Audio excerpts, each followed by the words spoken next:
मोकाट कुत्र्याने केलेल्या हल्ल्यात सांबराचा मृत्यू. गगनबावडा येथे मोकाट कुत्र्यांच्या हल्ल्यात सांबराचा मृत्यू झाला. मोकाट कुत्र्यांचे जंगली प्राण्यावर होणारे हल्ले वाढले असून यामध्ये जंगली प्राणी जखमी होण्याचे प्रमाण वाढले आहे. वन विभागाकडून मिळालेल्या माहितीनुसार शनिवारी सायंकाळी जंगलातून मादी जातीचे सांबर रस्त्याच्या कडेला असणाऱ्या तलावाकडे पळत आले. 8 ते 10 कुत्र्यांनी त्याच्यावर हल्ला केल्याने ते जखमी झाले आहेत. कुत्र्यांच्या तावडीतून सुटण्यासाठी त्याने तलावात उडी मारली. माजी उपसरपंच मुश्ताक वडगावे यांच्या निदर्शनास आल्यानंतर स्थानिक तरुणांच्या मदतीने सांबराची कुत्र्याच्या तावडीतून सुटका केली.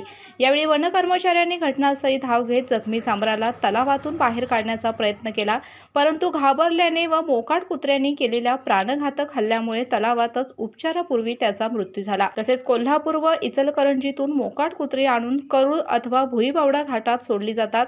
या कुत्र्यामुळे वारंवार या वन्य प्राणी तसेच पाळीव प्राण्यांवर हल्ला होणाऱ्या घटना घडतात असे स्थानिकांचे म्हणणे आहे. तरी गगनबावडा ग्रामपंचायतीच्या वतीने या कोल्हापूर इचलकरंजी या शहरातून गगनबावडा घाटामध्ये सोडलेल्या मोकाट कुत्र्यांचा बंदोबस्त करावा अशी मागणी नागरिकांमधून होत आहे.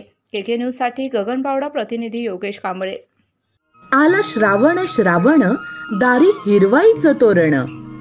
व्रतवैकल्याचा हा श्रावण गोकुळच्या श्रीखंड आणि बासुंदीने आणखी मधुर करूया.